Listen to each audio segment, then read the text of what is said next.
कर्तारं कर्मभूव्रतां ज्ञातारं विश्वतत्त्वानां वंदे तद्गुणलब्धये।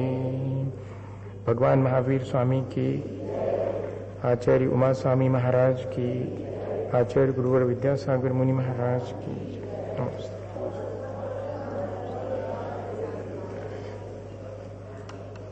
आज जो है वो अपने को तत्वार सूत्र का 6वां अध्याय पढ़ना है। हमने अभी तक 4 अध्यायों में जीव तत्व का अध्ययन किया और 5वें अध्याय में अजीव तत्व का। इस 6ठे अध्याय में आश्रव तत्व का वर्णन है। आश्रव किसे कहते हैं? जिन परिणामों के द्वारा कर्म आत्मा के साथ संबंध को प्राप्त होते हैं या आत्मा में आते हैं, वो कहलाता है आश्रव। मैं सामान्य परिभाषा बताना चाह रहा था कि कर्मों के आगमन को आश्रव कहते हैं, पर इसका अर्थ क्या है? हमें ऐसा लगता है कि कहीं कर्म हैं और उनको आना है। नहीं, ऐसा नहीं है। हमारे आत्मा के प्रदेशों पर ही कर्म वर्गणाएं पुद्गल वर्गणाओं के रूप में विद्यमान रहती हैं। जब हम मन वचन काय की कोई भी क्रिया करते हैं और जैसे भी हमारी थॉट्स या फीलिंग होती हैं, विचार होते हैं, उस तरह से वे कर्म और हमारे साथ कार्मण वर्गणा के रूप में परिवर्तित होकर के जुड़ जाते हैं। ये पूरी प्रक्रिया ही आश्रव कहलाती है। जब आत्मा के साथ उनका एक क्षेत्रावगाह संबंध हो जाता है तब उसे बंध कहते हैं। ये दोनों चीजें एक साथ होती हैं, इनमें कोई समय का भेद नहीं है कि पहले कर्म आएंगे फिर बाद में ठहरे रहेंगे फिर बाद में बंधेंगे। नहीं, आना और बंधना दोनों एक ही समय में होता रहता है। ये चीज अपने को ध्यान में रखने की है। कहीं और अन्यत्र से कर्म नहीं आते हैं। आत्मा के प्रदेशों पर स्थित जो पुद्गल वर्गणाएं हैं वे ही हमारे भावों के द्वारा, मन वचन काय की क्रिया के द्वारा और कर्म के रूप में परिवर्तित हो जाती हैं और आत्मा के साथ बंध को प्राप्त हो जाती हैं। ये आश्रव दोनों प्रकार का होता है, शुभ और अशुभ। ये सारी चर्चा, और हम अपने जीवन में निरंतर जो मन वचन काय की क्रिया करते हैं और कोई ना कोई हमारे अंदर विचार चलता रहता है, शुभ और अशुभ, वही हमारे अपने पूरे जीवन को निर्धारित करने में कारण बनता है। हम जैसा अपना जीवन जी रहे हैं और आगे हम कैसा जीवन जिएंगे, ये सारी चीजें इसी पर निर्भर करती हैं। हम वचन काय की कैसी शुभ अशुभ क्रिया करेंगे या हमारे अंदर जो विचार हैं वे शुभ और अशुभ किस तरह के हैं। हमने जो मनुष्य पर्याय पाई है उसके पीछे भी क्या कारण है, या हम आगे कोई अच्छी पर्याय पाना चाहते हैं तो हमें क्या एफर्ट करना चाहिए। इस अध्याय को समझ करके हमें इतनी बात अपने मन में जानने के लिए प्रयत्न करना चाहिए। काय वांग मनः कर्म योगः। काय, वचन और मन की क्रिया को योग कहते हैं। सामान्य रूप से योग के मायने ध्यान होता है? योगा, विभिन्न प्रकार की एक्सरसाइजेस जिसमें होती हैं उसको भी योग कहते हैं। लेकिन जैन दर्शन में, जैन आगम में काय, वचन और मन, इनकी जो क्रिया है, इनका जो परिस्पंदन है, उसका नाम योग है। क्रिया के मायने यहाँ परिस्पंद है, वाइब्रेशन। ऐसा नहीं समझना कि जब हम बोलेंगे तभी वचन योग होगा। नहीं, वचन योग हमारे अंदर निरंतर चलता रहता है, हम बोलें या नहीं भी बोलें। दोनों स्थितियों में जो वचन का परिस्पंदन है, बोलने का जो प्रयत्न विशेष है, भले ही आप नहीं बोले लेकिन मन में जो बोलने का प्रयत्न विशेष है, उसे ही उन्होंने वचन योग कहा है। सोचने का जो प्रयत्न विशेष है, उद्यम है, उसको मनोयोग कहा है। और कुछ करूं इस तरह का जो कहना चाहिए परिस्पंदन है, उद्यम है, वो कहलाता है काय योग। इस तरह ये मन, वचन और काय तीनों का परिस्पंदन ही योग कहलाता है। साश्रव, और योग से ही आश्रव होता है, या योग स्वयं ही आश्रव रूप है। जैसे ही परिस्पंदन हुआ और कर्म हमारे साथ आकर के संबंध को प्राप्त हो जाते हैं। शुभः पुण्यश्च शुभः पापश्च। जब योग शुभ होता है तब पुण्य का आश्रय होता है और अशुभ योग पाप का आश्रय कराने में कारण बनता है। वैसे तो देखा जाए तो शुभ और अशुभ कर्मों का कारण होने से योग भी शुभ अशुभ नहीं मानना चाहिए। जो शुभ कर्मों का आश्रय करे वो शुभ योग है, अशुभ कर्मों का आश्रय करे वो अशुभ योग है, ऐसा नहीं है। प्रत्येक योग से दोनों प्रकार के कर्मों का आश्रय होता है। शुभ योग से भी शुभ और अशुभ दोनों प्रकार के कर्म आते हैं और अशुभ योग से भी शुभ और अशुभ दोनों प्रकार के कर्म आते हैं। ये बड़ी समझने की बात है, पर प्रधानता की अपेक्षा से शुभ योग से पुण्य कर्म और अशुभ योग से जो है वो पाप कर्म का आश्रय होता है, ऐसा इसमें कथन किया गया है। क्योंकि निरंतर जो भी मन वचन काय की शुभ अशुभ क्रिया अपन के द्वारा होती रहती, परिस्पंदन होता रहता, उससे सातों कर्म आते रहते हैं, सिर्फ एक आयु कर्म को छोड़ करके। बाकी सारे कर्मों का निरंतर अपने अंदर आगमन चलता रहता है, चाहे हम भली मन वचन काय की क्रिया करें या कि खोटी मन वचन काय की क्रिया करें, सारे कर्म आते हैं।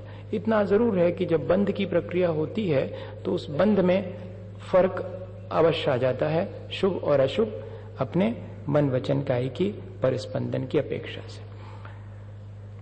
कर्म सिद्धांत के अनुसार तो ऐसा मानना है कि विशुद्ध परिणाम हो अगर, तो शुभ कर्मों का जो अनुभाग है वो उत्कृष्ट होता है और अशुभ का जघन्य होता है। इसी तरह जब संक्लेश परिणाम होते हैं तो अशुभ कर्मों का अनुभाग उत्कृष्ट हो जाता है और शुभ कर्मों का अनुभाग जो है वो जघन्य हो जाता है। कुछ प्रकृतियां एक्सेप्शन है, बाकी ये सामान्य नियम लागू होता है। यानी इसका अपन सीधा अर्थ क्या समझें, शुभ योग से शुभ ही आएगा ऐसा नहीं, ये प्रधानता की अपेक्षा से है कि शुभ योग होगा तो शुभ आश्रय होगा, अशुभ योग होगा तो अशुभ आश्रय होगा। ये उस आश्रय की प्रधानता की अपेक्षा से कथन किया है। स कषाय कषायो सांप्राय केरिया पथियो। आश्रय दो प्रकार का होता है, शुभ अशुभ तो होता ही है, एक कषाय सहित होता है और एक कषाय से रहित भी होता है। दोनों स्थितियां हैं जिनमें कि आश्रय होता है। कषाय से सहित और कषाय से रहित जो आत्मा का योग है वो क्रम से क्या कहलाता है, सांप्रायिक और एरियापथ। जो कषाय सहित है आश्रय उसे सांप्रायिक आश्रय कहेंगे और जो कषाय से रहित अवस्था में मन वचन काय की परिस्पंदन से आश्रय होता है उसे एरियापथ आश्रय कहेंगे। संप्राय के मायने ही होता है कषाय, इसलिए कषाय सहित आश्रय का नाम सांप्रायिक आश्रय है और कषाय से रहित आश्रय का नाम एरियापथ आश्रय है। सांप्रायिक आश्रय कितने प्रकार से होता है इसके लिए एक सूत्र बना दिया। एरियापथ आश्रय तो बहुत ऊंची अवस्था में होता है, कषाय से रहित अवस्था में यानी 11वें 12वें और 13वें गुण स्थान में, और जहां तक कषाय है 10वें गुण स्थान तक, वहां तक तो सांप्रायिक आश्रय होता है। थोड़ा सा इस चीज को समझना पड़ेगा अपने को कि कहां तक कषाय चलती है, कहां तक मोह का उदय रहता है। तो इसके लिए विभिन्न गुण स्थान हैं। क्या होता है कि जब अपनी सच्चे देवगुरु शास्त्र के प्रति श्रद्धा नहीं रहती है तो मानिएगा अपने दर्शन मोह भी है और चारित्र मोह भी है, और जब अपने सच्चे देवगुरु शास्त्र के प्रति श्रद्धा होती तो दर्शन मोह या तो क्षय को प्राप्त हो जाता है या क्षय उपशम हो जाता है या उपशम हो जाता है। लेकिन अभी अपने भीतर चारित्र नहीं आया है तो कषाय विद्यमान है, कषाय जितनी हटेंगी उतना चारित्र आएगा और फिर चारित्र के गुण स्थान हैं। शुरू के 4 गुण स्थान तो अपने श्रद्धान और अश्रद्धान के हैं, दर्शन मोहिनी से संबंध रखने वाले। उसके बाद जैसे अपन ने देश व्रत ले लिए सम्यक दर्शन के साथ तो 5वां गुण स्थान, महाव्रत ले लिए तो 7वां, नीचे उतरेंगे तो 6ठा। इस तरह महाव्रत के साथ 6ठा 7वां गुण स्थान, और फिर बाद में जब दर्शन मोहिनी और चारित्र मोहिनी दोनों को, विशेष रूप से चारित्र मोहिनी की अपेक्षा से यदि हम उसका उपशम करते हैं तो फिर 8वां 9वां 10वां और 11वां गुण स्थान बनता है। और जब हम चारित्र मोहिनी का क्षपना करते हैं, क्षय करते हुए आगे बढ़ते हैं, तो फिर 8वां 9वां 10वां और सीधा 12वां गुण स्थान होता है। ये थोड़ा सा अपने मन में एक रफ आइडिया बना करके चलें तो 10वें गुण स्थान में जाकर के क्या होता है कि सारी कषाएं चारित्र मोहिनी का पूरा या तो उपशम हो जाता है या कि क्षय हो जाता है, और उपशम होने के बाद 11वें में पहुंच जाते हैं तो उसको उपशांत कषाय कहते हैं, और उपशम होने के बाद 12वें में पहुंचते हैं तो वो क्षीण कषाय कहलाता है। इस तरह इन गुण स्थानों के नाम बन जाते 11वें 12वें के। पर कहने का आशय ये है कि कषाएं रहती हैं 10वें गुण स्थान तक, इसलिए ये जो सांप्रायिक आश्रय है वो कषाय के साथ होने वाला आश्रय 10वें गुण स्थान तक रहता है। उसके बाद के जीवों में सिर्फ एकमात्र मन वचन काया के परिस्पंदन से जो कर्म आते हैं वो एरियापथ आश्रव शेष रह जाता। एरियापथ आश्रव की विशेषता यह है कि उसमें स्थिति अनुभाग नहीं पड़ता, क्योंकि स्थिति और अनुभाग जो भी अपने कर्मों में ड्यूरेशन और पोटेंशियलिटी जो डिसाइड होती है वो हमारी अपनी फीलिंग्स, हमारे अपने थॉट्स से होती है, और हमारी अपनी जो मन वचन काया की क्रियाएं चल रही हैं उनसे कोई फर्क नहीं पड़ता। दो लोग एक जैसी क्रिया कर रहे हैं, एक जैसा काम कर रहे हैं, लेकिन दोनों की फीलिंग्स और दोनों के थॉट्स अगर अलग अलग हैं तो दोनों को जो अनुभाग और स्थिति है बिल्कुल अलग पड़ेगी। कर्म तो दोनों को समान रूप से आएंगे, लेकिन उनमें ड्यूरेशन और पोटेंशियलिटी हमारे थॉट्स और फीलिंग पे डिपेंड करती है। एक ही काम करने वाले 10 लोग हैं, पड़गान के लिए 25 लोग खड़े हुए, लेकिन सबके ड्यूरेशन और पोटेंशियलिटी कर्मों की अलग अलग बनेगी। जिसका जितना उत्साह होगा, जिसका जितना अर्थ होगा। फूड हैंडल करने वाले 50 लोग बैठे हैं जो कि भोजन बना रहे हैं, लेकिन सब उस भोजन बनाने की प्रक्रिया में अलग अलग आश्रव करेंगे। ये चीज थोड़ी सी इसमें समझने की, पूरा जिंदगी अपनी इसी में निकल जाती, आश्रव और बंध में पूरी जिंदगी। बहुत थोड़े से अवसर जीवन में आते हैं जबकि हम संवर और निर्जरा कर पाते हैं, वरना यही प्रक्रिया चलती रहती। मन वचन काया का परिस्पंदन, कोई ना कोई बुरा और भला विचार, ये चलता रहता है। इसलिए इस प्रक्रिया को समझना बहुत आवश्यक है। अलग से भी अपन इसको समझेंगे, पर अभी तो संक्षेप में इसको ऐसा समझें कि जो कषाय के साथ आश्रय होता है वो कितने प्रकार से होता है। तो इंद्रिय कषाया व्रत क्रिया पंच चतुः पंचविंशति संख्या पूर्वस्य भेदा। जो सांप्रायिक आश्रय है वो इंद्रियों के द्वारा कषाय, अव्रत और क्रिया 25 क्रियाएं होती हैं। क्रम से इनके भेद हैं। 5 इंद्रियां हैं, 4 कषाएं हैं, 5 अव्रत हैं। 5 इंद्रिय के अपेक्षा से बनेंगे और 25 क्रियाएं हैं। इंद्रिय किसे कहते हैं? जो सूक्ष्म आत्मा का ज्ञान कराने में कारण बनती है वो इंद्रिय है। कोई ना कोई इंद्रिय, कोई ना कोई शरीर होगा, उसमें इंद्रिय होगी, तो उससे मालूम पड़ जाता है कि यहाँ जीवन है। हाँ, स्पर्शन इंद्रिय है तो इसका मतलब एक इंद्रिय जीव वहां पर है।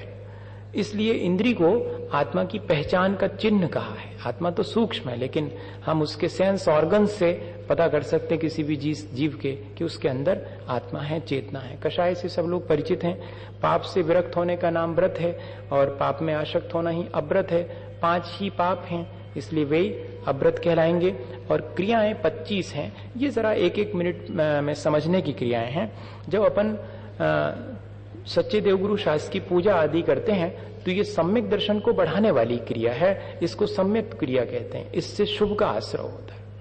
देखिएगा, सम्यक दर्शन को बढ़ाने की क्रिया है सच्चे देवगुरु शास्त्र की पूजा करना और उनकी भक्ति इत्यादि करना। और मिथ्यात्व क्रिया यानी सच्चे देवगुरु शास्त्र के अलावा अन्य सभी की उपासना करना, ये सब जो है मिथ्यात्व को बढ़ाने वाली क्रिया है। प्रयोग क्रिया, आने जाने में होने वाली जो शरीर की प्रवृत्ति है, शुभ और अशुभ दोनों रूप हो सकती है, वो प्रयोग क्रिया है। संयम की उपेक्षा करके असंयम का समर्थन करते हैं जब, तब फिर वो समाधान क्रिया कहलाती। इससे भी पाप का आश्रय होता है। सावधानी पूर्वक चलने की क्रिया को एरियापथ क्रिया कहते हैं। और क्रोध के आवेश में होकर के जो क्रिया की जाती है वो प्रादोष की क्रिया कहलाती है। और पाप भाव से युक्त होकर के कार्य करने का प्रयास करते हैं वो काय की क्रिया कहलाती। हिंसक उपकरणों को अपने पास संचित करके रखते हैं। ये जो क्रिया है संचय करने की कि पिस्टल रख लो, तो ये आधिकरण की क्रिया कहलाएगी। जबकि कर कुछ नहीं रहे, लेकिन आपने उसको ग्रहण करने की जो क्रिया की है, हिंसक उपकरणों को अपने पास में रखने के लिए जो क्रिया किया है, जो प्रयत्न किया है, उससे भी पाप का आश्रय निरंतर होता रहता। 24 घंटे इसी वजह से तो घर गृहस्थी में आश्रय और बंध की क्रिया सघन रूप से निरंतर चलती रहती है। हम उसको जब तक लिमिटेड नहीं करेंगे, जब तक हम उसकी मर्यादा नहीं करेंगे, तब तक अनंत पाप हमारे लिए बना ही रहता, निरंतर आश्रय होता रहता है। पारिताप की क्रिया, प्राणियों को पीड़ा देने की जो क्रिया की जाती है वो पारिताप की। प्राणातिपात, फिर तो प्राणियों को घात ही कर दिया तो उसकी वो जो क्रिया है वो प्राणातिपात क्रिया कहलाएगी। सुंदर रूप देखने के अभिप्राय,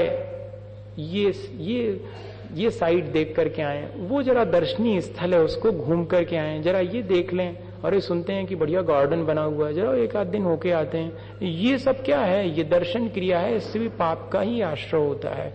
मंदिर के दर्शन करना अलग बात है और किसी भी साइट पर जाकर के दर्शनीय स्थल पर भ्रमण करना, ये भी दर्शन क्रिया आश्रव में कारण बनती है। स्पर्शन क्रिया, स्पर्श करने योग्य वस्तु को स्पर्श करने की जो क्रिया है वो स्पर्शन क्रिया कहलाती। विभिन्न प्रकार के स्पर्श, ये देखें कैसा है, ये देखें कैसा है, छू करके देखो कपड़ा कैसा लग रहा है, हाँ ठीक है, खरीदने तो गए थे और इतनी सारी आश्रव करके आ गए, लिया एक, छू छू के सब देख लिए, बहुत अच्छा लग रहा है, ये तो बहुत क्या क्या ये बहुत सुंदर है, ये हाँ ठीक है, सुंदर है सुरखा रहने दो, बंद गए कर्म, नहीं बच सकते। इतना इतना माने डेलिकेट मामला है। जरा मैं अब प्रत्यय की क्रिया, इंद्रिय विलास के नए नए साधन, आज यही हो रहा है। पांचों इंद्रियों के जितने बढ़िया से बढ़िया साधन हो सकते लुभावने, वो सब बनाए भी जा रहे हैं और अपन उससे अट्रैक्ट भी होते हैं। ये सब प्रत्यय की क्रिया कहती। आने जाने और रहने के स्थान में मलमूत्र का विसर्जन कर देना कहीं भी, ये समन्तानुपात क्रिया कहलाती है। इससे भी पाप का आश्रय होता। नहीं देखी नहीं सोधी हुई जमीन पर कुछ भी सामग्री रख देना, ये अनाभोग क्रिया कहलाती।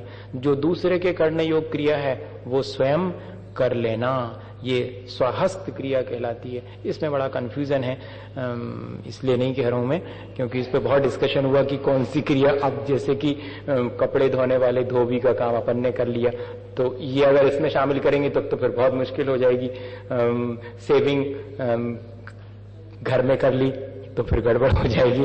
उसमें यह है कि दूसरे को करने का कह करके और फिर स्वयं कर लिया, तो दूसरे को संक्लेश पहुंचा कि नहीं, ये अर्थ ज्यादा अप्रोप्रिएट लगता है इसमें। पर फिर भी मैं आपसे दोनों बातें कह दी मैंने। अभी डिसीजन इसमें बहुत डिस्कशन के बाद भी नहीं हो पाया है। निसर्ग क्रिया, पाप के समर्थन की क्रिया करना। हाँ, ऐसी क्रिया करना जिससे पाप का समर्थन हो। कोई कुछ गड़बड़ कर रहा है, हाँ तुम तो लगे रहो बिल्कुल बढ़िया, कुछ भी नहीं, बैठे बैठे इशारा कर दिया कि हाँ बहुत बढ़िया करो। और ये कह रहा है कि निसर्ग क्रिया, विदारण क्रिया, दूसरे के पाप को उजागर करने की क्रिया, ये विदारण क्रिया कहलाती। इससे दूसरे का तो जो होगा सो हो गई, अपना तो अहित हो ही गया। जबकि इसमें सबसे ज्यादा इंटरेस्ट रहता लोगों का दूसरे के बारे में। आज्ञा व्यापादनी शास्त्रोक्त क्रिया का पालन न कर पाने के कारण उसका विपरीत प्ररूपण कर देना कि नहीं लिखा तो ऐसे ही है अपने मन से, जबकि लिखा हुआ शास्त्र में कुछ और है। ये क्रिया आज्ञा व्यापादनी क्रिया है, अनाकांक्ष क्रिया। शास्त्रोक्त क्रिया का पालन तो करना, लेकिन अनादर पूर्वक करना, बेमन से करना, इससे भी आश्रय होता है। पाप क्रिया स्वयं करना, दूसरे को करते देख करके खुश होना, ये आरंभ क्रिया कहलाती। परिग्रह नष्ट ना हो इसके लिए बड़े प्रबंध करते हैं जो अपन, वो सब पारिग्राही की क्रिया है। परिग्रह के संरक्षण के सारे उपाय आश्रव के कारण हैं। ज्ञान और दर्शन के विषय में छल पूर्वक व्यवहार करना, ये भी माया क्रिया है। और मिथ्या दर्शन के पोषक पुरुषों की प्रशंसा करना, ये मिथ्या दर्शन क्रिया है। वहां मिथ्या क्रिया थी अर्थात उनकी उपासना करना, और यहाँ मिथ्या दर्शन क्रिया में कह रहे हैं उनका पोषण करना, उनके लिए बढ़ावा देना, उनकी प्रशंसा करना। त्याग के परिणाम नहीं होना, ये अप्रत्याख्यान क्रिया है। इससे भी पाप का बंध निरंतर चलता रहता है। जो अपन कहते ना कि हमने त्याग नहीं किया तो क्या हम खाते भी नहीं है तो हमको कोई लाभ नहीं मिलेगा। हाँ, कोई लाभ नहीं मिलेगा, क्योंकि आपके त्याग नहीं करने के परिणामों से निरंतर आश्रय हो रहा है। हाँ, भले ही आप उन चीजों का उपयोग नहीं कर रहे हैं, पर आपने उनको त्यागा नहीं है तो उनके माध्यम से निरंतर आश्रय होता चला जा रहा है। ये चीज जो है फिर आश्रय में भी भेद। मैं थोड़ा सा जोर से बोलता हूं तो इसको तकलीफ होने लगती है, हाँ कर देता हूं एकदम। क्या हो गया, थोड़ा सा दूर होना चाहिए ना मेरे ख्याल। तीव्र मंद ज्ञाता ज्ञात भावाधिकरण वीर विशेषे व्यस्त तद विशेषा। आश्रव में विशेषता कैसे आती है, विभिन्नता कैसे आती है, तो कहते तीव्र भाव से किए गए कर्म, ज्ञात और अज्ञात भाव से किए गए, तीव्र और मंद दोनों, सॉरी, तीव्र भाव मंद भाव, ज्ञात भाव अज्ञात भाव।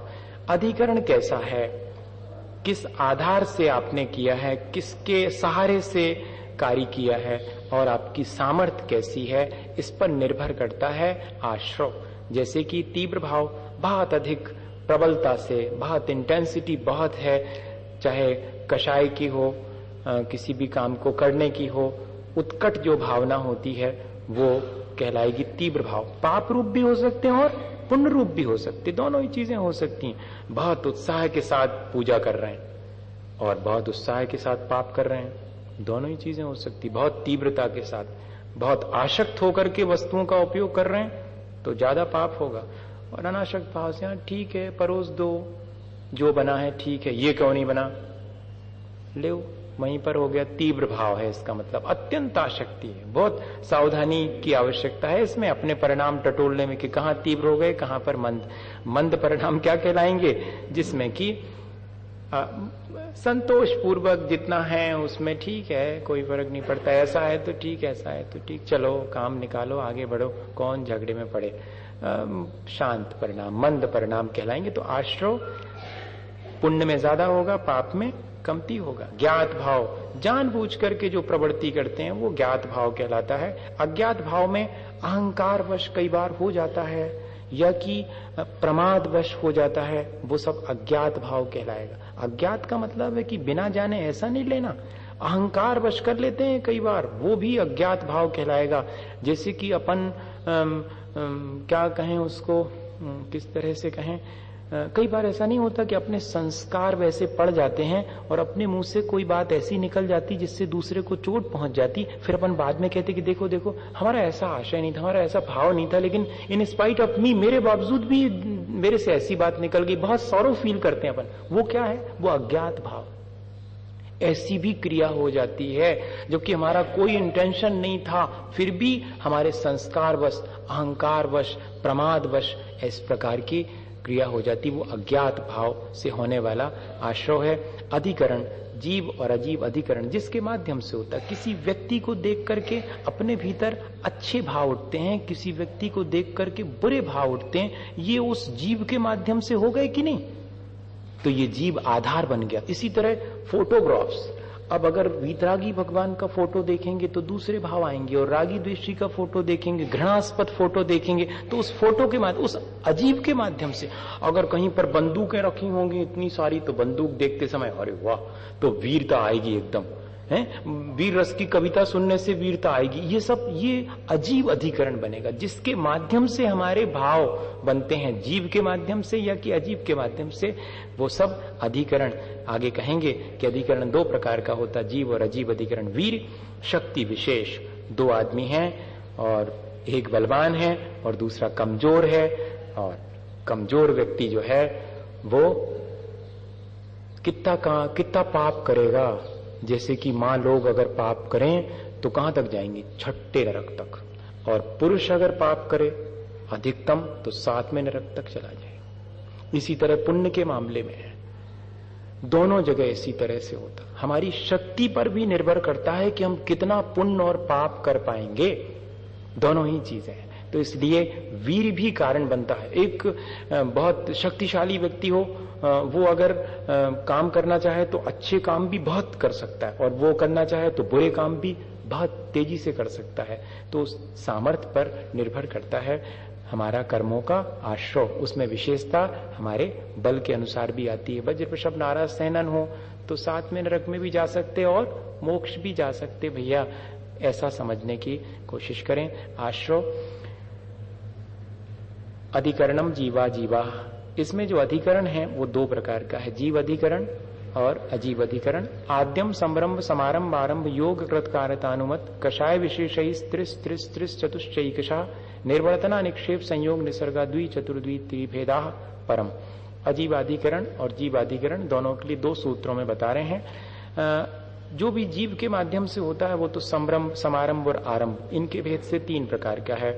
मन वचन काय के अपेक्षा से 3 प्रकार का है, कृतकार्य तन्मोदना की अपेक्षा से 3 प्रकार का है, और कषाय के भेद से 4 प्रकार का है। इन सबको मल्टीपल करेंगे तो 108 हो जाते हैं। ये सब जीवाधिकरण है। अपन किसी भी चीज को प्लान करते हैं, फिर मटेरियल कलेक्ट करते हैं, फिर एक्शन शुरू कर देते हैं, स्वयं करते हैं, मन से करते हैं, वचन से करते हैं, शरीर से करते हैं, स्वयं करते हैं, दूसरे से कराते हैं, कोई करता है तो उसका समर्थन करते हैं, और कोई ना कोई क्रोध मान माया लोभ से वशीभूत होकर करते हैं। ये सब जो है जीवाधिकरण कहलाएगा। अजीवाधिकरण में तो विभिन्न प्रकार की रचनाएं, निर्वर्तना कहते हैं रचना करने को, और निक्षेप कहते हैं रखने उठाने को, और संयोग मतलब टू कंबाइन, चीजों को मिक्सअप करना। और निसर्ग मतलब जिस तरह का बिहेवियर हमारा होगा, जिस तरह का हम प्रवर्तन करेंगे, उसको प्रवर्तन भी कहते हैं, मूवमेंट कह सकते हैं, ये कहलाता। ये सब अजीब अधिकरण है। अब निर्वर्तना में जो है पांचों शरीर है, मन वचन काया है, श्वासोच्छ्वास है, इन सब की जो आंतरिक रचना है वो भी हमारे आश्रम में कारण बनती है। और बाह्य में जो हम काष्ठ कर्म, पुस्त कर्म या चित्र इत्यादि जो भी बाहर में क्रिया करते हैं, निर्जीव जो है, अजीब, वो सब हमारे परिणामों में निमित्त बनते हैं। बढ़िया सा कवर है, मन प्रसन्न हो जाएगा। फटा खराब सा गंदा सा कवर है, मन कैसा हो जाएगा? होएगा कि नहीं? अब बताओ उसने क्या करा। लेकिन ठीक है, जैसी संरचना है उस संरचना को देख करके मन पर असर पड़ा कि नहीं, आश्रम में फर्क आया कि नहीं आया, इतना। तो इस तरह से ये निर्वर्तना कहलाती। चीजों की विभिन्न प्रकार की जो संरचना है वो भी हमारे मन को भले बुरे भाव उत्पन्न करने में निमित्त बन जाती है, इसलिए उसको अजीब अधिकरण कहते हैं। वस्तुओं को रखने उठाने की क्रिया में भी हमारे अंदर के भाव अलग अलग ढंग से परिवर्तित होते हैं, इसलिए वह भी हमारे आश्रम में कारण बनती है। चीजों को मिला करके, महाराज इसमें ये मिला करके खाओ, बहुत बढ़िया टेस्टी लगेगा। हाँ लगेगा तो टेस्टी, लेकिन वो जो मिलाने का जो भाव है, अजीब चीजें मिल रही हैं लेकिन भीतर तो अलग। ये चीज इसमें मिल जाएगी तो वो मजा आएगा, आ गया मजा, आश्रय तो हो ही गया। वहां तो अभी मिली नहीं है, मजा तो आएगा आपके लिए, इसमें ये मिला के खाऊंगा तो बहुत मजा आएगा। अब बताओ, वो चीजें मिल रही हैं और भीतर आश्रय हो रहा है। ये इसलिए संयोग, भक्तपान संयोग, प्रतिकूल अनुकूल सब प्रकार के आहार को जो मिला करके अपन करते हैं, या कि हम लोगों के लिए दिया हुआ है आचार्य भगवंतों ने कि कमंडलू और पीछी है आपके पास में, और ये शरीर भी उपकरण है। जब यहां से उठो इस वातावरण से तो इसको परमार्जित करके उठो, क्योंकि इस वातावरण में जो जीव आपके शरीर के आश्रित हैं 10 कदम आगे जाने पर वो हो सकता है कि मर जाएंगे। अगर ये सावधानी नहीं रखेंगे आप तो ये आपके लिए और आश्रय का कारण बनेगा। गर्म स्थान से उठकर ठंडे स्थान में गए तो कहते कि पीछी झड़ा लो, शरीर को पूरा झड़ा लो, क्योंकि गर्म स्थान में ठंडे स्थान वाले जीवों का घात होगा अगर सावधानी नहीं रखी आपने। अजीव के माध्यम से होने वाला आश्रय, ये सारी चीजें इसके अंतर्गत आती हैं, संयोग के अंतर्गत। ठंडे कमंडलू से गर्म पीछी मत लगाना। अब बताइए, गरम पीछी अगर धूप में बैठे तो गरम हो गई पीछी, वो कमंडल रखा हुआ है उसके पीछी लगा दी, नहीं, तब तो जो है ये संयोग ठंडे गरम का हो गया। अब इसमें भी दोष लगेगा। उसको थोड़ा वेट करो, उसको भी गरम में रख दो, या फिर आप आकर के पहले ठंडे में रुको 5 मिनट, फिर उसके बाद उस पर उठाकर कमंडल को फिर चलो। इतनी सावधानी बहुत इतनी 2 चीजों में सोचो आप, और आपके पास कितनी सारी हैं। उनके उठाधरी, उनके मिलान जुलान में कितना कर्मों का आश्रय होता होगा कि नहीं होता होगा, निरंतर चलता रहता। इससे कितना सूक्ष्म है मतलब। और शरीर है वो तो है ही। अब सावधानी पूर्वक रखना पड़ेगा। लेकिन अपन को मान लो धूप में बैठना है तो अपन तो धूप में बैठ गए, अब पीछी लगा के और धूप में बैठ गए तो ठीक है, कोई बात नहीं, अब ये भी गर्म हो जाएगी, शरीर भी गर्म हो जाएगी, लेकिन कमंडल तो रखा था ठंडे में। अब लघु शंका जाना है तो आप ठंडे में आओ, पीछी लगा करके पहले थोड़े रुको, फिर बाद में उस पीछी को कमंडल पर लगा करके फिर कमंडल उठाओ, ये कह रहे हूं।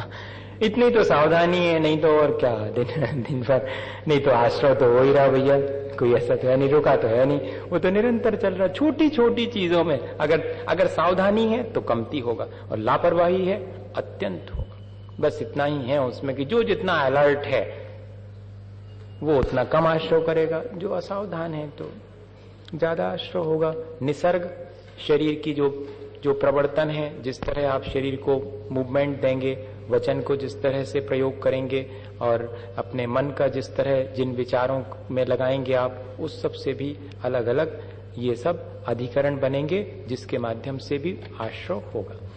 अब कह रहे हैं कि कर्म 8 प्रकार के होते हैं, और ये बहुत जरूरी है समझना कि किन परिणामों से कौन से कर्म बनते हैं। आचार्य ज्ञान सागर जी महाराज आचार्य श्री से कहा करते थे, आचार्य श्री हम लोगों को सुनाते हैं कि हमेशा साल भर में एक बार साधु और श्रावक दोनों को 6ठे अध्याय को पढ़ लेना चाहिए, वर्ष में एक बार जरूर पढ़ना चाहिए, जिससे कि मालूम पड़ता रहे कि मेरे कौन से परिणाम से कौन से कर्म बंधते हैं। ये याद रहे कि ऐसे परिणाम करूंगा तो ऐसे कर्म बंधेंगे। और श्रावक के लिए 7वां अध्याय वर्ष में एक बार जरूर पढ़ लेना चाहिए, क्योंकि 7वें अध्याय में श्रावक को क्या करना है इसकी हिदायत दी गई है उसके व्रतों के पालन के लिए।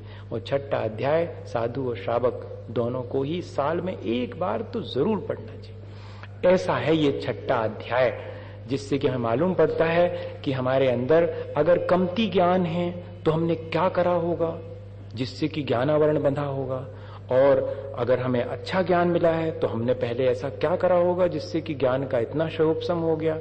और इतना ही नहीं, आगे हमें कैसा करना है और हम वर्तमान में कैसा कर रहे हैं, जिससे मालूम पड़ जाएगा कि आगे कैसे कर्म बंधेंगे।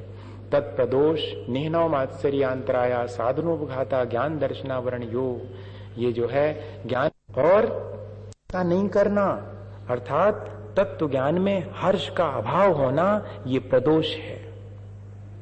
इससे ज्ञानावरण कर्म बंधता है।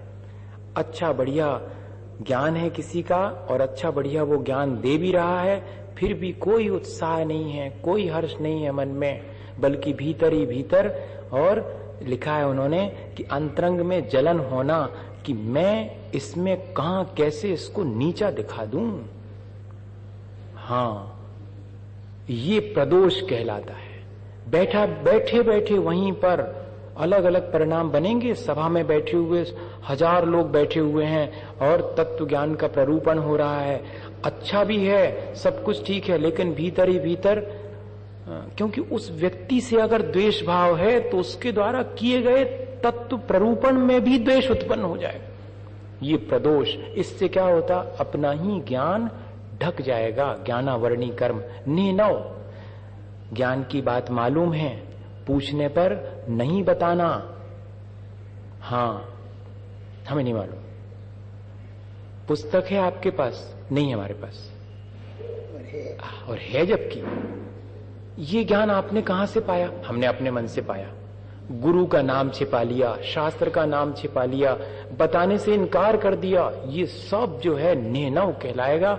इससे हमारा अपना ज्ञान ढकता है, ज्ञानावरणी कर्म बंधता है। मात्सरी, दूसरे को जानकारी होते हुए भी ज्यादा ना मालूम पड़ जाए इसलिए नहीं बताना।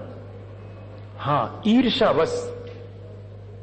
एक तो पूछने पर कि किस किताब से पढ़ा, किताब का नाम छिपा लिया, और दूसरे ने मांगी किताब तो नहीं दी, क्यों? इसका ज्ञान बढ़ ना जाए। या कि ये वाली किताब है आपके पास, है तो, लेकिन उसमें कोई विशेष नहीं है, आप क्या पढ़ेंगे, उसमें कोई विशेष नहीं है, मतलब उसको उस किताब के प्रति विमुख कर दिया ताकि वो मांगे नहीं। हाँ, ये सारी चीजें, ये मात्सरी कहलाता, जेलस जिसको अपन बोलते हैं।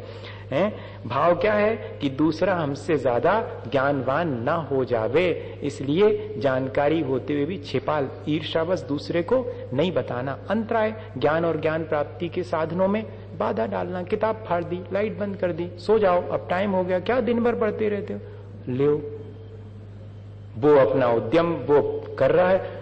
मैं तो आश्चर्य करता हूं जब लोग ऐसा कहते हैं, तो मैं सोचता हूं ठीक है, अरे महाराज आप दिन भर जो है पढ़ते ही रहते हैं और अब क्या बहुत मेहनत करते हैं, इसीलिए तो जो है आप ऐसे कमजोर हैं, आप जरा आराम किया करें।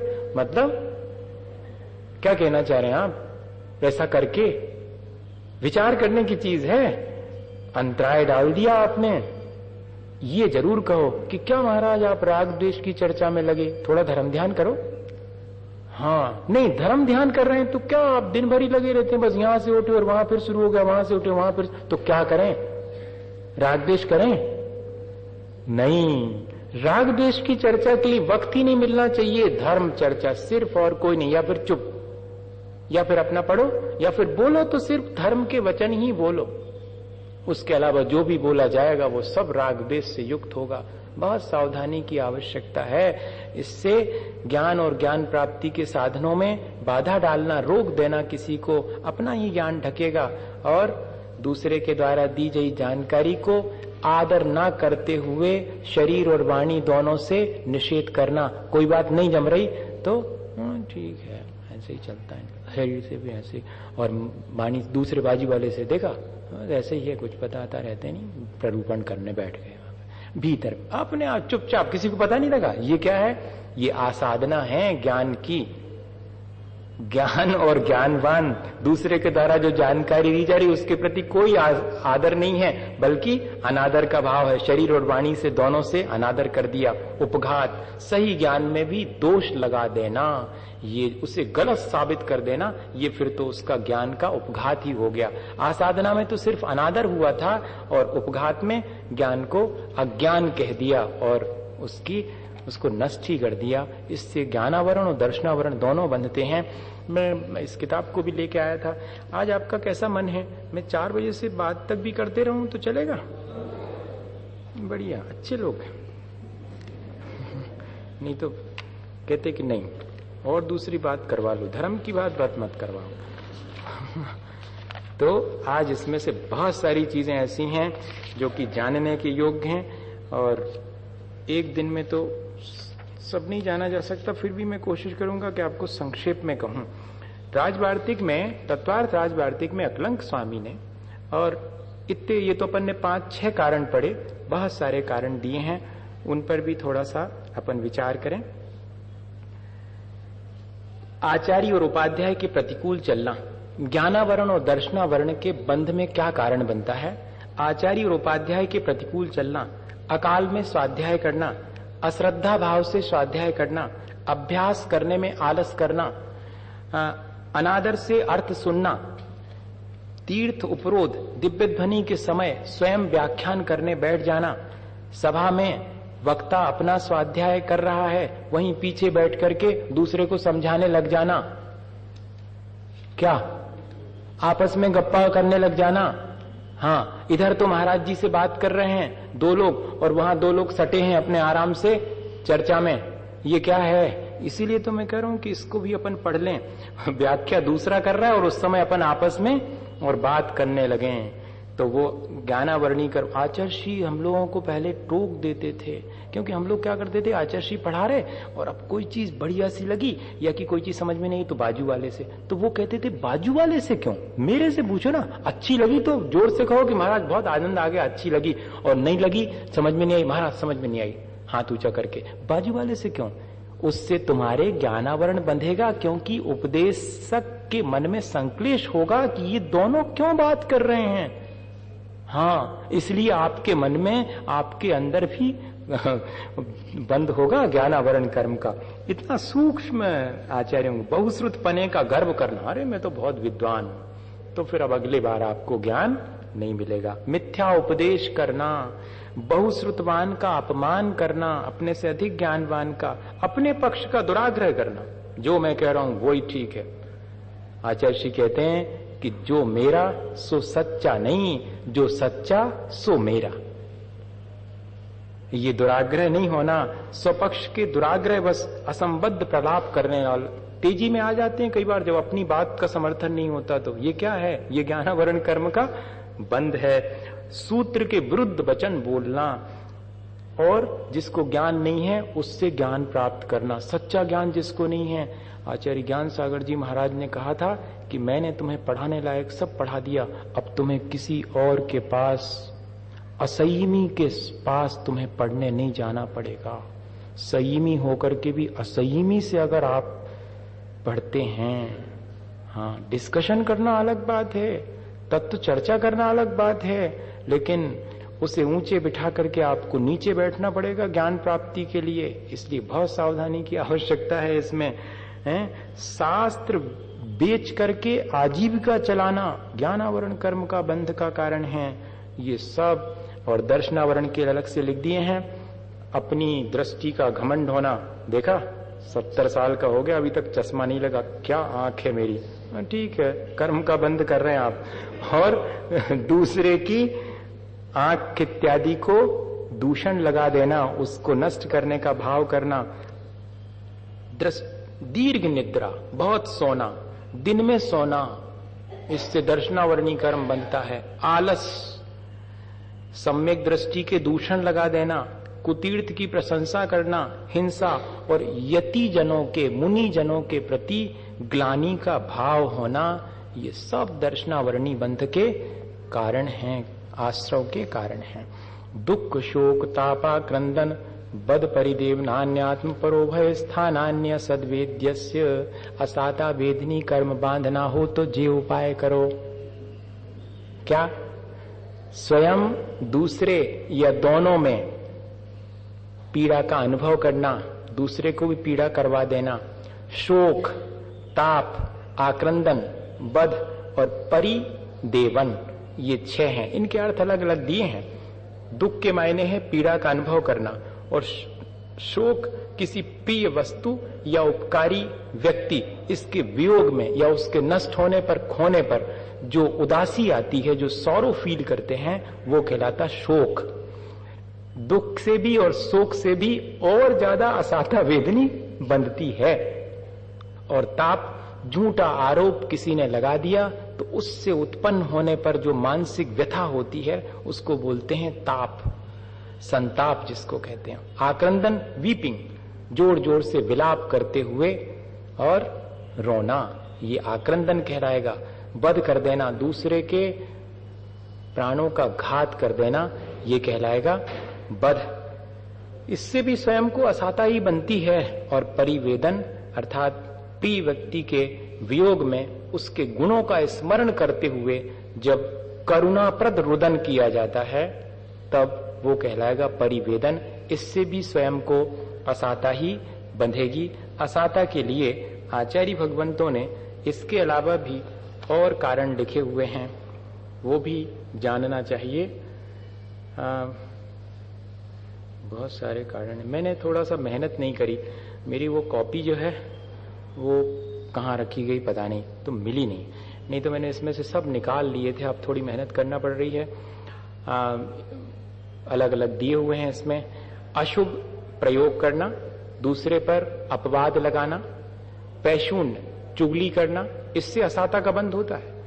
अनुकंपा नहीं होना अर्थात दया का अभाव होना, और दूसरे को रुलाने में आनंद लेना, दूसरे के अंग उपांग का छेदन करना, भेदन करना, ताड़न करना, त्राशन करना, वाणी से ऐसी बात कह दी जिससे कि मर्म में मर्मघाती चोट पहुंच गई उसके लिए, शरीर के अलावा पहुंच गई मन में, वो सब। तर्जन करना, भर्त्सन करना, तक्षण करना, विशंसन करना, बंधन करना, रोधन करना, मर्दन करना, दमन करना, ये सारी चीजें। दूसरे की निंदा करना, स्वयं की प्रशंसा करना, संक्लेश हमेशा बनाए रखना, बहुत सारे कारण दिए हुए हैं इसमें। तो अपन लोग अगर गौर से देखें तो सिवाय असाता के आश्रव के बहुत थोड़े मौके पर साता के आश्रव करते हैं। देखा जाए तो इनको पढ़कर के यही लगता है कि 24 घंटे असाता का बंध कर रहे हैं। बहुत थोड़ी देर जो धर्म ध्यान इत्यादि करते हैं, बस उतनी देर है कि असाता नहीं बंधती, साता का बंध होता। बाकी तो सब जितनी भी क्रियाएं हैं असाता के बंध में कारण बनती हैं। भूत प्रत्यनुकंपा, दान, सराग, संयमादि, इसमें तो जो है वो दोनों तरह के पाठ मिलते हैं, तो मैं खुद कंफ्यूजन में हूं। एग्जैक्टली संस्कृत में क्या होना चाहिए? परिदेवन शब्द होना चाहिए। परिदेवन शब्द है, परिवेदन जो है वो नहीं है, परिदेवन शब्द है। मैंने एक जगह परिवेदन बोल दिया शायद ना, इसमें ठीक लिखा परिदेवन, हाँ परिदेवन शब्द है। भूत प्रत्यनुकंपा, दान, सराग, संयमादि, योगा, शांति, शौच मिति सद्वेश्य, प्राणी मात्र के प्रति अनुकंपा रखना, इससे साता बनती है। देखो, व्रती जनों के प्रति अनुकंपा रखना और ज्यादा साता बंधेगी। दान देना, सराग, संयम, भले ही अंतरंग में अभी कषाय विद्यमान है, लेकिन फिर भी संयम जितना बने उतना संयम का पालन कर रहे हैं, ये सब जो है। और शांति, शांति अर्थात इन्होंने लिखा क्रोध आदि की मंदता होना। जब कषाय की मंदता होती है उसको शांति बोलते हैं, उससे साता का बंध होता है। और शौच, शौच मतलब निर्लोभ होना। अपन इसके बारे में जब कर्म फिलॉसफी पढ़ेंगे तो एक एक चीज को बहुत डिटेल में पढ़ेंगे, मैं सोचता हूं। अभी तो संक्षेप में अपन पढ़ लें। जब दूसरे के दुख को देख करके अपना मन कप जावे और वैसा ही दुख अपने को हो, वो कहलाती अनुकंपा। प्राणी मात्र के दुख को देख करके स्वयं भी वैसा ही अनुभव करने लगना, तब ये प्राणी मात्र के प्रति अनुकंपा हमारे लिए साता का बंद कराएगी। कई लोगों ने प्रश्न किया था कि महाराज जी के भी आंसू आ जाते हैं तो उनको तो असाता बंधेगी। हाँ, अरे भैया, जब किसी घटना विशेष को जिसमें किसी को दुख हो रहा है उसे पढ़ते हैं तब मन कैसा होने लगता, कैसे उसके दुख को दूर कर दूं। ये जो भाव है उसकी वजह से आने वाले आंसू तो साता के बंध में कारण हैं। मंदिर में बैठ करके, हे भगवान, मैंने बहुत अपराध किए, मैंने बहुत खोटे कर्म किए, मैं क्या करूं, कहां जाऊं, कैसे करूं, कौन की शरण पाऊं, और ऐसा कहते कहते आंसू बहने लगे, मन बहुत भाव विहल हो गया। साता का बंध होगा, असाता का नहीं। और अपने 5 इंद्रिय और मन के विषय में थोड़ी कमी हो गई, किसी चीज का अभाव हो गया, अपनी प्रिय वस्तु का वियोग होगा, नष्ट हो गई, उसमें जो दुख होता है वो सब पाप का बंध करने वाला है। प्रियजनों के 2 प्रकार के प्रियजन हैं, एक रागी हैं और एक वीतरागी हैं। अपने गुरु से दूर होने पर जो दुख महसूस होता वो सब साता के बंध का कारण, और अपने संसार के बढ़ाने वालों से संबंध विलग होने पर जो दुख होता उससे असाता का बंध। इसलिए बहुत यहाँ भूत वृत्यनुकंपा दोनों लिखा हुआ है। व्रतिजनों के प्रति भी राग है और प्राणी मात्र के प्रति भी जो दया का भाव है वो सब साता के बंध का कारण होता है। दान देना दूसरे के और अपने उपकार के लिए समझते हैं सब लोग, और संयम का पालन करना, क्रोध आदि को मंद बनाए रखना, ये शांति है। और निर्लोभ प्रवृत्ति, अपन सोचते हैं कि अपने पास सुख सुविधा के खूब सारे साधन होंगे तो ज्यादा सुख होगा। वो कह रहे हैं कि जितने निर्लोभ होंगे उतना साता का बंध होगा। आचार्य भगवंत कह रहे हैं, अपन सोचते हैं कि जितने सुख सुविधा के साधन जुड़ा लो, खूब परिग्रह जोड़ के रख लो, अच्छी साता रहेगी। वो कह रहे हैं कि इससे असाता बंधेगी, और जितना त्याग कर दोगे, जितना निर्लोभ प्रवृत्ति होगी, उतनी ज्यादा साता का बंध होने वाला है। इसको अपन, और भी इसमें क्या दिया हुआ है रहने दें, क्योंकि इसमें मैंने मेहनत नहीं करी इसमें ढूंढने की, जल्दी से ये निकाल के लाया मैं। इतना ही ठीक है, फिर अपन डिटेल में बाद में कर लेंगे, नहीं तो वैसे भी अपने पास कुल 10 मिनट बचे हुए हैं। केवली श्रुत संग धर्म देवा वर्णवादो दर्शन मोहस्य। केवली भगवान, श्रुत, धर्म, संघ, धर्म और देवों का अवर्णवाद करना। अवर्णवाद किसे कहते हैं? श्रेष्ठ जनों में जो दोष नहीं है उनमें उन दोषों की कल्पना करना, ये अवर्णवाद कहलाता है। पूज्य पुरुषों में या महापुरुषों में या महान लोगों में जो दोष नहीं है उनमें उन दोषों का आविष्करण करना, उन दोषों की कल्पना करना, ये कहलाएगा अवर्णवाद। केवली भगवान केवल ज्ञान के बाद आहार इत्यादि नहीं करते, लेकिन ऐसा कहना कि केवली भगवान को भी आहार करना पड़ता, ये जो है अवर्णवाद हो गया केवली भगवान का। और श्रुत का अवर्णवाद, ज्ञान जिन वाणी में तो लिखा हुआ है कि अहिंसा ही मार्ग है, मुनि और श्रावक दोनों के लिए अहिंसा करना चाहिए, लेकिन ये कह देना कि नहीं, जिन वाणी में तो मांस इत्यादि खाने का भी विधान है। देखो, इस तरह से आपने जिन वाणी में दोष लगा दिया, उससे क्या होगा? उससे हमारा दर्शन मोहिनी कर्म बंधेगा, अर्थात हमें फिर सच्चा श्रद्धान नहीं हो पाएगा, सम्यक दर्शन नहीं हो पाएगा। सम्यक दर्शन में बाधक हैं ये, सम्यक दर्शन होने में दर्शन मोहिनी के आश्रय में कारण बनते हैं। और संघ, साधु के समूह को संघ कहते हैं, या कि मुनि, आरिका, श्रावक, श्राविका, ये संघ कहलाता है।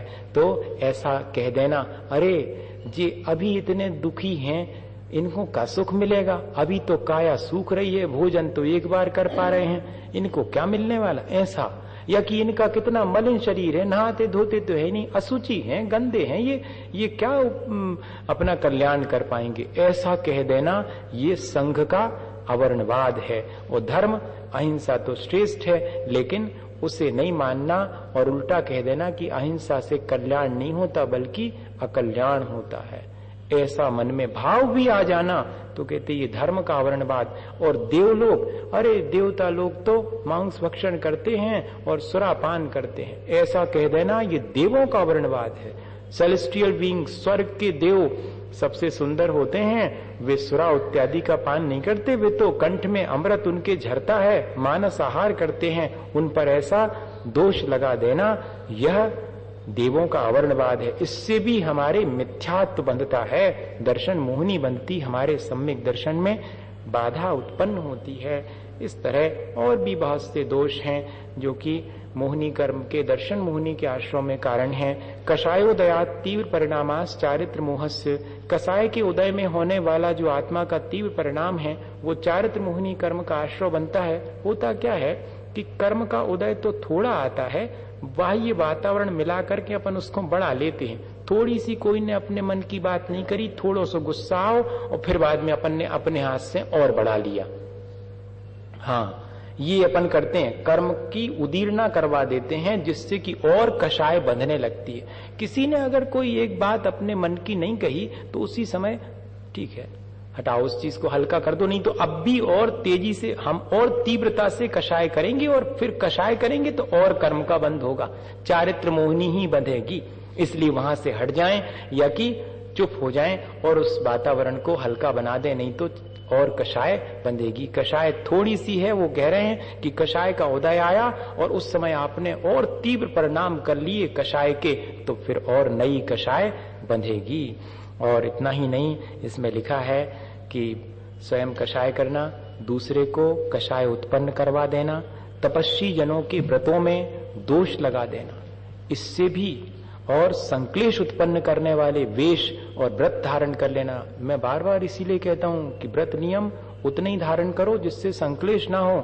संक्लेश होएगा तो और कषाय का बंध होगा। सावधानी पूर्वक व्रत नियम करना, अपनी सामर्थ्य पहचान करके, और सच्चे धर्म का मखौल उड़ाना, गरीब जनों का मजाक उड़ाना, व्यर्थ में बकवाद करते बैठे रहना, गोशिप, हंसी ठट्टा करना, ये सब जो है कषाय के बंध के कारण है। अपन कहते तो हैं कि हमको कषाय ना बंधे और हमारी कषाय ना बढ़े, उसके लिए उपाय करना चाहिए। बहुत सारे लिखे हैं। बहु आरंभ परिग्रहत्वम नारकश्चायुषः, बहुत आरंभ और बहुत परिग्रह करने का भाव होना ये नरक आयु के बंध का कारण है। इसको तो एक अच्छा बढ़िया, जैसे बाहर बैनर लगे रहते ना, वैसा एक बैनर बनवा लेना चाहिए इसको।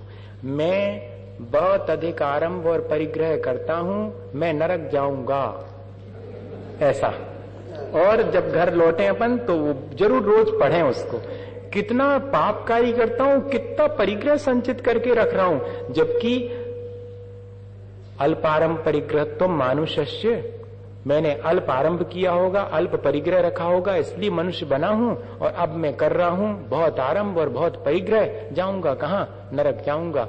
इससे सूत्र को पढ़ करके और ऐसा अपने को विचार करना चाहिए। माया तैरज्ञो नश्य, मायाचारी करने से तिरंच पर्याय मिलती है, और सावधान हो हम कि हम मायाचारी ना करें। इतना ही है।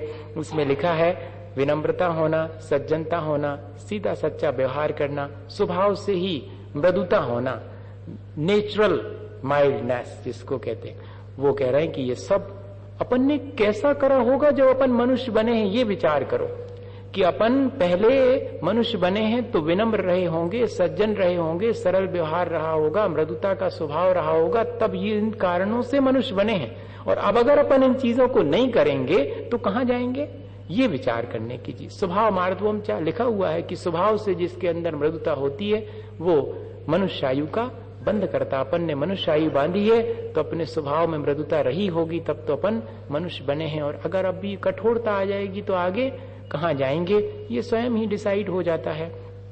निश्शील व्रतित्वम च सर्वेशाम, और अगर व्रतशील से रहे थे, शील से भी रहे थे, व्रतों से भी रहे थे, तो फिर जो है कोई भी आयु का आश्रय हो सकता है, सभी प्रकार की आयुओं का आश्रय हो जाता है। इसमें एक चीज विशेष रुकी है कि ये देवायु सभी देवायुओं का आश्रय नहीं होता इसके द्वारा। ये तो आगे वाले सूत्र में कहेंगे कि जो विशिष्ट देव हैं उनके लिए तो सम्यक दर्शन आवश्यक है। निश्शील व्रतित्वम च सर्वेशाम, इस सूत्र में सामान्य रूप से चारों प्रकार की आयु के बंध का कारण बता दिया है।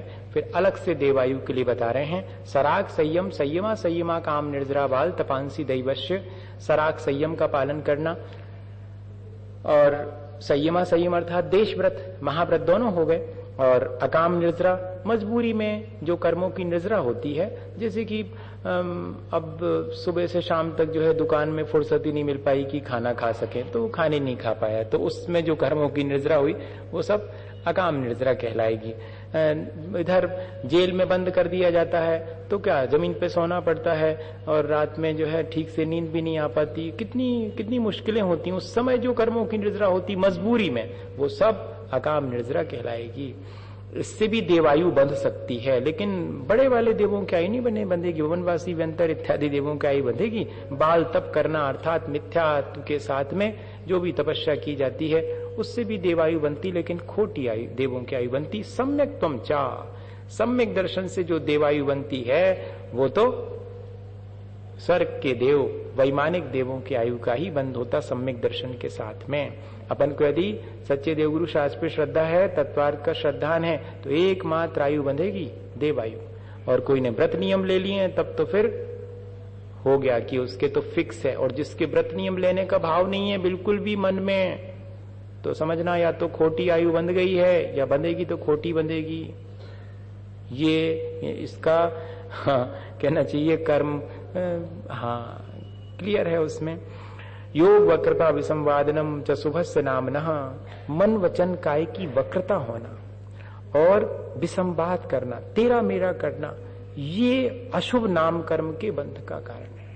हाँ, नाम कर्म की 93 प्रकृतियां, उसमें से जो अशुभ प्रकृतियां हैं वे सब मन वचन काय की कुटिलता और विसंवाद, इन दोनों से ही जो है बंधती हैं। और विपरीत तद विपरीतम शुभस्य, अगर मन वचन काय की सरलता होगी और विसंवाद नहीं करेंगे, संतोष पूर्वक जिएंगे, तो फिर शुभ नाम कर्म का बंधन आश्रय होगा।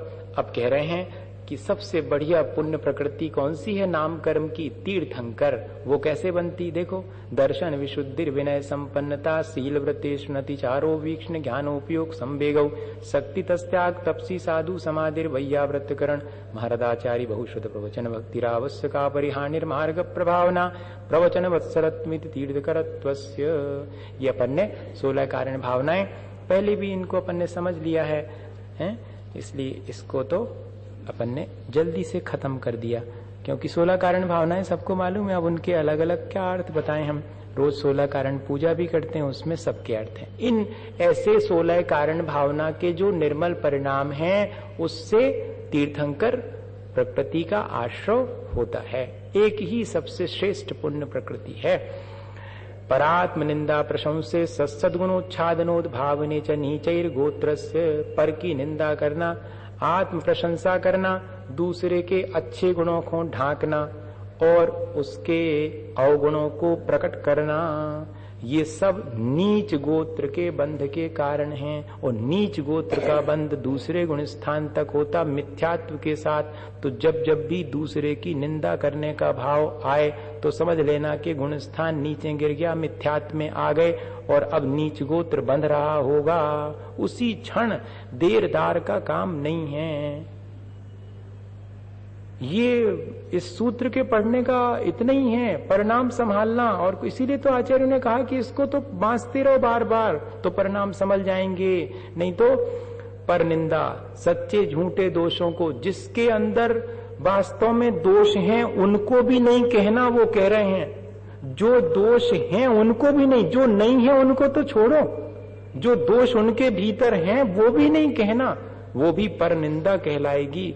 और अपने अंदर जो गुण हैं उन गुणों को भी नहीं कहना, जो नहीं है उनको तो कहने ही नहीं। अपन तो जो गुण नहीं है भी अपने गुण बताओ फिरत के हम में जी गुण है, वो कह रहे हैं कि जोन गुण हैं वे भी नहीं कहना, तब कहलाएगी आत्म प्रशंसा से बच गए आप। नहीं तो आत्म प्रशंसा से तो बहुत मुश्किल है। अपन खुद अपने मुंह से अपनी प्रशंसा भली न करें, मनो अपने कान हमेशा तैयार रहे सुनवे के लाने कि को कह रहा हो हमारे बारे में बढ़िया, वही हमारा हितैषी है, जबकि वो हमारे लिए बिगाड़ने ही वाला है। बहुत सावधानी की आवश्यकता है भैया। सद्गुणों को देखो, दूसरे के गुणों को तो उघाड़ना, अपने गुणों को ढकना और अपने दोषों को प्रकट करना और दूसरे के दोषों को ढकना, सही बात तो ये है, लेकिन अपन करते हैं उससे उल्टा। अपने दोष तो ढक लेते हैं, दूसरे के उघाड़ देते हैं, और अपने गुणों को ढकना चाहिए सो अपने गुण तो बताते फिरते हो, दूसरे के गुणों को ढक लेते हैं। इससे नीच गोत्र का बंध होता है। इस तरह तद विपर्यौ नीचैर्वृत्युनस्येकौ चोतरस्य, नीच गोत्र से विपरीत जो उच्च गोत्र है उसके बंध के क्या कारण हैं? तो दूसरे की प्रशंसा करना, अपनी आत्म निंदा करना, और नीचैर वृत्ति, हमेशा नम्र वृत्ति करना, हमेशा नम्रता का व्यवहार करना, निरभिमानता, अभिमान नहीं रखना। इससे उच्च गोत्र, अपन विचार करो कि अपन को ऊंचा कुल मिला है, ऊंचा गोत्र मिला हुआ है। ऊंचा गोत्र कौन सा है? जहां रत्नत्रय की परंपरा हो, जहां व्यसन्य होते हों, जहां की सदाचरण का पालन किया जाता हो, वो ऊंचा गोत्र है। अपन ने कैसे पाया होगा? बड़ी विनम्र प्रवृत्ति रही होगी, अभिमान नहीं रहा होगा, दूसरों की अपन ने प्रशंसा करी होगी, अपनी निंदा करी होगी, जिससे अपन को ऊंच गोत्र मिला। और अब अगर अपन दूसरे की निंदा करें, अपनी प्रशंसा करें और अकड़ करके चलें तो क्या होगा? नीच गोत्र मिलेगा। ऐसा विचार कर लेना चाहिए इससे। और विघ्न करणम अंतरायस्य, कहा तो हमने था कि ज्यादा समय ले लेंगे, लेकिन फिर सही समय पर हो गया। दूसरे के कार्यों में विघ्न डालना अंतराय कर्म के आश्रव का कारण है। कोई दान दे रहा है, अरे क्या होने वाला है, काय को दे रहे हो, ले आपके लिए दानांतराय का बंद हो जाएगा। दान देने की भावना होते हुए भी फिर दान नहीं दे पाएंगे। भावना होने पर भी सारे सर्कमस्टेंसेस क्रिएट हो जाएंगे कि दान दें, लेकिन एक ना एक बाधा आ जाएगी और आप दान नहीं दे पाएंगे।